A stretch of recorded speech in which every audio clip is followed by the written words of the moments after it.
जय हिंद। हम लोग पढ़ रहे हैं भौतिक विज्ञान दोस्तों, और भौतिक विज्ञान में हम आज पढ़ेंगे मापन। इसके पहले हम लोग पढ़े थे मात्रक। जो लोग मात्रक वाला वीडियो नहीं देखे हैं तो उसको आप लोग डिस्क्रिप्शन में लिंक है, देख लीजिएगा। और यहाँ आज हम लोग पढ़ेंगे मापन। तो मापन से हमने इसमें कुछ क्वेश्चन को इसमें सेट किया है जो कि प्रीवियस ईयर पर आधारित है, मतलब प्रीवियस ईयर में आए हुए क्वेश्चन हैं, चाहे वह ग्रुप डी हुआ, चाहे एनटीपीसी हुआ या फिर एएलपी हुआ। तो इन सभी परीक्षाओं के पूछे गए प्रश्न हैं। ठीक है दोस्तों, तो चलिए इसमें जितने भी प्रश्न हैं सब के सभी इम्पॉर्टेंट हैं। अगर आप मापन चैप्टर पढ़े हैं तो आप अपने आप को जांचिए कि आप इसमें से कितने प्रश्नों के जवाब दे पाते हैं। तो चलिए दोस्तों स्टार्ट कर रहे हैं हम लोग। यहाँ से पहला क्वेश्चन आपके सामने है, एक एटमॉस्फेयर बराबर किसके बराबर होता है? एक एटमॉस्फेयर किसके बराबर होता है? चलिए जल्दी से आप लोग कमेंट करिए, कमेंट करके बताइए कि इस प्रश्न का सही उत्तर क्या है। देखिए दोस्तों, एक एटमॉस्फेयर बराबर होता है 1.01 × 10⁵ पास्कल। तो ऑप्शन नंबर ए इस प्रश्न का सही उत्तर होगा। ठीक है, तो इसका पहला विकल्प सही हो जाएगा।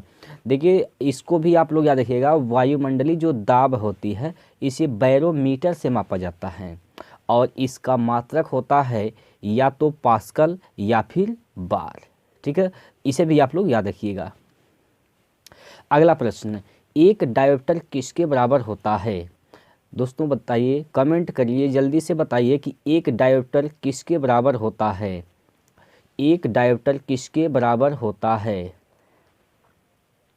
चलिए, तो एक डायोप्टर बराबर होता है 1 मीटर इनवर्स, यानी ऑप्शन नंबर बी इस प्रश्न का सही उत्तर हो जाएगा। ठीक है, चलिए अगला प्रश्न आपके सामने है, 1 किलोवाट घंटा बराबर कितना होता है? तो चलिए जो दोस्तों जल्दी से इस प्रश्न का उत्तर बता दीजिए, कमेंट कर दीजिए कि इस प्रश्न का सही उत्तर क्या है। जल्दी से आप लोग कमेंट करिए कि 1 किलोवाट घंटा, यह इतना महत्वपूर्ण प्रश्न है दोस्तों।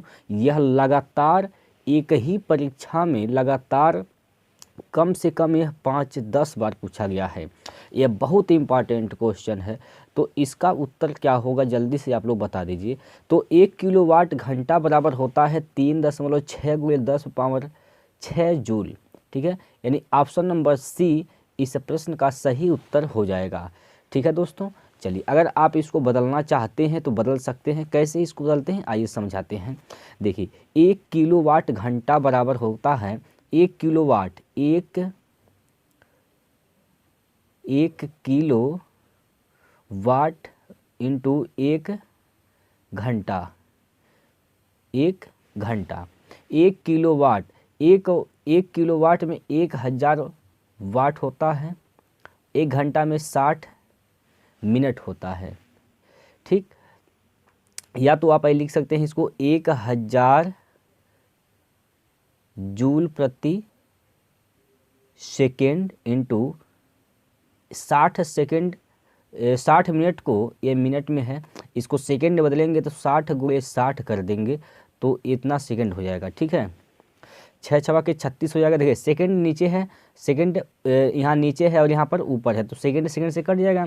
तो यहाँ 6×6 = 36, यानी 36 जीरो कितने हैं, 1 2 3 4 5, 5 जीरो है यानी 10⁻5 होगा, 10⁻5 होगा।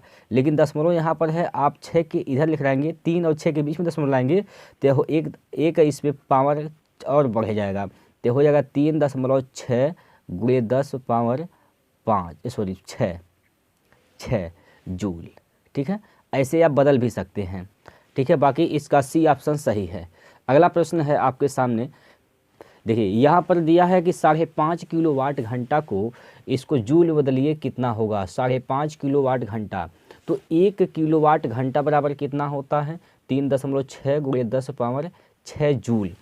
1 किलोवाट घंटा बराबर होता है 3.6 × 10⁻6 जूल। तो हमें किसको बदलना है, 5.5 को, तो 5.5 बराबर क्या हो जाएगा, 5.5 किलोवाट घंटा बराबर हो जाएगा 5.5 × 3.6 × 10⁻6 जूल। ठीक है, इसको जब आप हल करेंगे तो इसको जब आप हल करेंगे तो यह आ जाएगा 19.8 गुणे 10⁻6 जूल के बराबर। ठीक है, तो ऑप्शन नंबर इसका डी सही हो जाएगा। ऑप्शन नंबर डी इस प्रश्न का सही उत्तर हो जाएगा। ठीक है, अगला प्रश्न पर चलते हैं।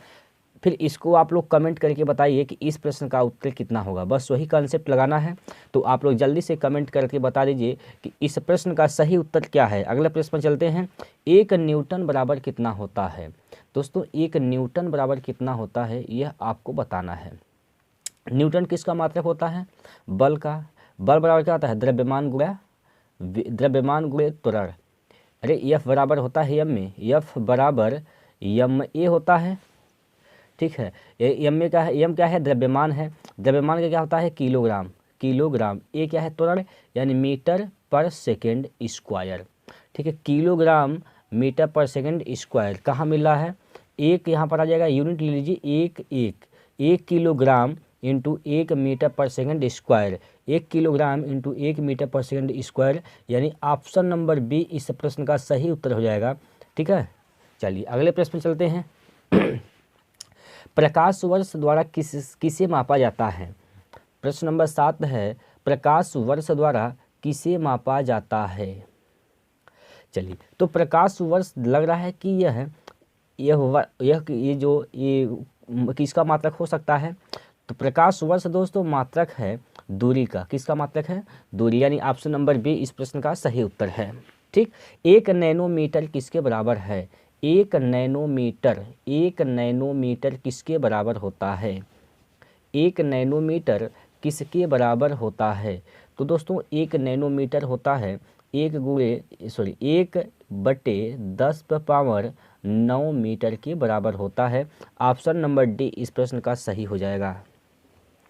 देखिए, जहाँ कहीं भी ओ आ जाए, जैसे नैनो, तो उसका जो घात होगा ना माइनस में होता है, माइनस में। तो अगर आप इसको माइनस में अगर लिखना चाहेंगे तो इसको लिख सकते हैं 10⁻⁹ मीटर। तो जहाँ ओ आता है बोलने पर, नैनो, पिको, इस सभी के सभी मान में घात माइनस होता है। और जहाँ पर आ आता है बोलने पर आ जाए, वहाँ पर घात पॉजिटिव होता है। तो इस बात को भी आप लोग याद रखेंगे। अगले प्रश्न में चलते हैं। 1 किलोग्राम प्रति 1 सेकेंड किसके बराबर है? 1 कूलाम प्रति 1 सेकेंड।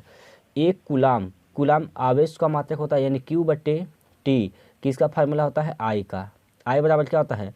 Q/T होता है। तो I क्या है? धारा है। धारा का मात्रक एम्पियर होता है। चाहे आप कूलाम प्रति सेकेंड कहिए या एम्पियर कहिए, दोनों बात बराबर है। यानी ऑप्शन नंबर बी इस प्रश्न का सही उत्तर है। ठीक है, चलिए आगे चलते हैं हम लोग, अगले प्रश्न में चलते हैं। और अगला प्रश्न है, 1 पिकोमीटर। तो पिको ओ आया तो इसका मतलब घात हमेशा माइनस में होगा, यानी इसमें से आप पॉजिटिव वाले को काट देंगे। यह दोनों ऑप्शन नहीं हो सकता। ठीक है, यह दोनों ऑप्शन बिल्कुल नहीं हो सकता। पिको कितना होता है तब? तो पिको होता है, याद रखेंगे, 10⁻⁻12 मीटर होता है। ऑप्शन नंबर सी इस प्रश्न का सही उत्तर है। अगला प्रश्न है दोस्तों, अगला प्रश्न, 1 जूल किसके बराबर होता है? 1 जूल किसके बराबर होता है?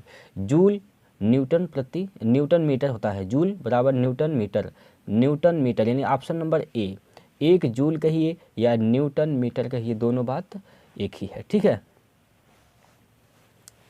चलिए अगला प्रश्न पर चलते हैं। 2 किलोवाट घंटा किसके बराबर होता है दोस्तों?